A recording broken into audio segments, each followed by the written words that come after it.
it feels like fall football. Certainly we got some football this weekend, and I know a lot of Iowa fans, I'll just say it right up front, we're kind of labeling this game against Colorado State as being the easiest game on Iowa's schedule, and I don't think that's fair.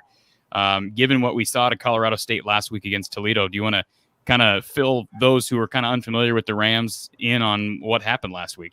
Yeah, it's kind of a funky situation for Colorado State. The Rams started 0-2. They got pretty much beat up by South Dakota State, an FCS team, albeit a very, very good one. Lost a late game against Vanderbilt, obviously a very bad SEC team. And things were not pleasant. It was a mad, frustrated fan base. And, Toledo had just, been a minute and a half or whatever away from winning at Notre Dame.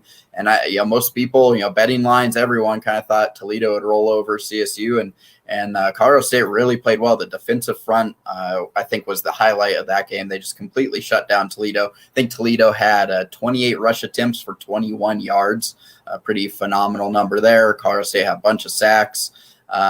Toledo's offense did absolutely nothing. Colorado State offense didn't do much either. David Bailey ran for about 130 yards, so he was solid, but Colorado State only threw for 110 total yards, were pretty discombobulated in the passing attack, but didn't matter because they got a punt return touchdown from Thomas Panunzio and kicked 5 field goals. And with how their defense was playing, that was all they needed to win. Honestly, it's pretty comfortable in the fourth quarter. So it went from a game that I think most, even Colorado State fans, expected to lose to a fairly comfortable. And I think that's going to end up being a pretty decent looking win because Toledo, certainly I think they had a Notre Dame hangover, but I do think that's a pretty solid team. So that it's going to end up, I think, a solid win for Colorado State, and has a little bit changed the mood here in Fort Collins.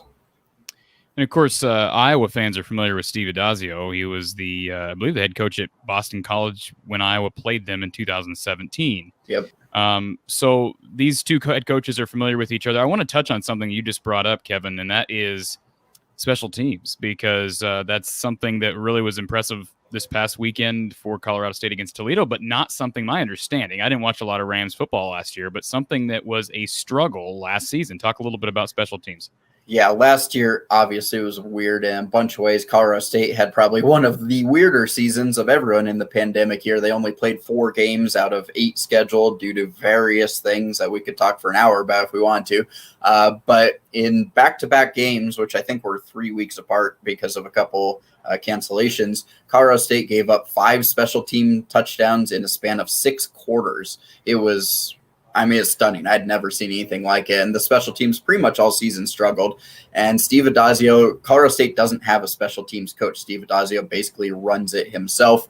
So he was taking a lot of heat for that. And in the offseason, all fall camp, he was saying, our special teams are going to be electric. They're going to be electric, which, obviously is kind of a bold statement after what they had done last year. But so far, they've been pretty good. They had field goal kicking issues early, but last week they were great. King Camper, obviously 5 for 5. Ryan Stonehouse, he's one of the best punters in the nation. You'll probably see a decent bit of him Saturday in Iowa, I would think. And then, like I said, Thomas Panunzio kind of was returning punts by accident when he returned that one for a touchdown. Dante Wright is Colorado State's normal guy. He's out hurt.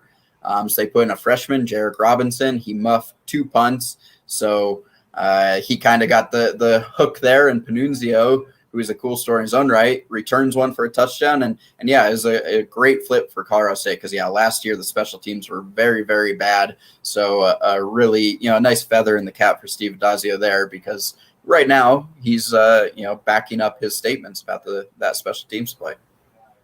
Absolutely. And as we know, special teams in close games can oftentimes decide a game, and Iowa has had that. Iowa hasn't really had close games so far, but as far as special teams, it's been a huge, huge bump for Iowa this year with punting and certainly the kicking game in general. People don't want to talk about punters, but as you mentioned, we've got maybe 2 of the best punters in the country this weekend facing off against one another, and field position's huge. I think I read a graphic that Iowa, as of right now, every time they trade punts with another team, Iowa ends up with a 14-yard field position advantage. So that may be neutralized this weekend. Yeah, that's a great stat right there. And Ryan Stonehouse, not to push too much of my own work, but I'm writing a story on him this week heading into the game. He's a funky, fun guy for Colorado State. He's sort of your California surfer dude. But he's got a cannon of a leg.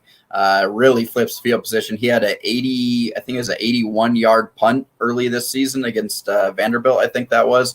So he's kind of a fun guy and a really good player. And yeah, punting isn't the sexiest thing in the world, but get Pat McAfee on the line. It's gonna be a for the brand type of day. Absolutely. And one thing that Kirk Ferentz talked about this week, and I promise for our Iowa fans who are talking or who are listening tonight, we will get to some Iowa highlights, or I should say pointers to look for heading into this game. But one thing Kirk did point out about Colorado State is I believe it was McBride, right, at tight end for Colorado State. And, of course, Iowa's sort of known. I know Mark challenged me on this a week or two ago during a live show that I made the comment that I thought Iowa was tight end you, and he said maybe past 5 years, but Miami might challenge that a bit. So regardless, but Iowa has produced a number of tight ends over the course of Kirk Ferentz and Hayden Fry's tenures. So they're not going to be caught off guard by an impressively – I mean, he's a big guy. I think he's like 6'5", right? And he's a good-sized tight end who can catch the football, certainly can block. But what should Iowa fans expect out of McBride this weekend? Yeah, Trey McBride is far and away the face of Colorado State football. He's, like you say, 6'4", 260. He's a guy that could and would fit right in at Iowa. He's from a small town, eastern Colorado, and really, really has just come on. If fans that followed NFL for a while, Joel Dreesen, who kind of bounced around the league, he's with the Broncos, Texans. He's from the same town, and so McBride is kind of the next in that line there from this little town called Fort Morgan. But he's a good catcher, a ferocious blocker. He's a guy, he loves blocking. I think it's probably his favorite thing to do. And Todd McShay, before the season had Trey McBride as a first round pick. I don't know if he'll actually be in the first round, but certainly in those first three probably. He's kind of getting a lot of attention right now. I mentioned Colorado State had 110 passing yards against Toledo. Trey McBride had 109 receiving yards. So he was pretty much the whole offense, and it's going to go through him again Saturday because Dante Wright is probably out again. So Trey McBride will be, the focus A, B, and C for Iowa, I would think, because if you slow him down, Colorado State's offense is not going to have much of a chance to produce a lot. It doesn't seem like, just from my perspective, that Colorado State's going to be nervous heading into this game. I mean, this is a program that is used to, I know they had I believe, was it a home and home with Minnesota a few years back? Yeah, they schedule really aggressively. I mean, in the last handful of years, they've gone to Arkansas, they've gone to Florida, they've gone to Alabama. They had, like you say, Minnesota home and home. Not that Vanderbilt's very prestigious, but Vanderbilt, they've played Oregon State. They have, Texas Tech, Arizona, Michigan on the schedule, in the near future. So yeah, Colorado State really schedules aggressively. So most of these players have played in, significant type of environments. Some of the key players are transfers that followed Adazio from Boston College. So obviously they played some big ACC games there. So yeah, I think, you'll have some of it. Some of the young guys haven't been in this environment because there were no fans last year for the most part. But a lot of them have been in, big type of environments before.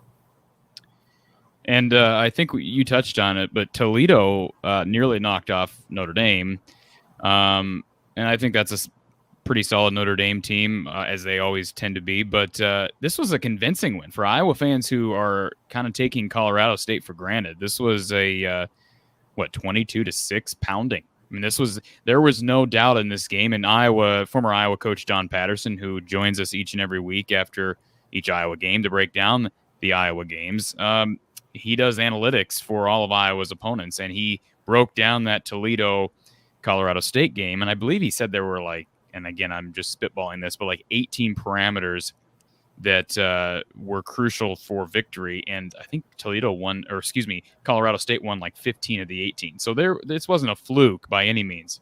Yeah, and that, without knowing exactly what those 18 are, that sounds about right, because Toledo did basically nothing well. Colorado State did a number of things well, especially defensively. And that's how, you have to have a solid front seven if you're going to want to be in a game like this, against Toledo, certainly. But then, if you want to hang around against Iowa, you're going to have the big boys up front. do some damage, and they did against Toledo. We'll see if they can continue that. Obviously, it's another step up doing that at Iowa, but yeah, they'll take confidence from that Toledo game certainly, and try and carry that into Iowa. And like you say, at minimum, go in, thinking they can at least hang with a good team. I don't know if they're fully convinced that they're going to go beat them, but that Toledo game totally changes the mood because it was pretty rough after the first two games. Sam Kim has a question here. What is the reaction with Iowa being so highly ranked? Is it more excitement or worry? I'm assuming this is for me. Certainly, I think this is an opportunity for Colorado State. I've talked pretty openly about rankings that I don't think it does anybody good but Iowa's opponents at this point in the season. I don't know how you feel about this, Kevin, but this has got to be an opportunity, or players have to feel like an opportunity to be the biggest story in college football this weekend. Yep, exactly. It's one of those, there's not really much for Colorado State to lose, especially since they won't beat Toledo. If they hadn't won that one, there'd be some different pressures locally of going 0-4 in non-conference play would be really bad. But now you've won that game. No one expects. I haven't found anyone. I'm sure you guys haven't found anyone that really expects Colorado State to win Saturday. So you're going in completely loose and free. And it's one of those, if you can be in it late, all the pressure flips to the other side. Colorado State, no pressure at all. If you lose to Iowa at Iowa, no one's going to be, alarmed or scared, or, confused or shocked or any of that. So it's one of those, loose and free type of games because there's nothing really to lose because you're not expected to even be competitive, much less win.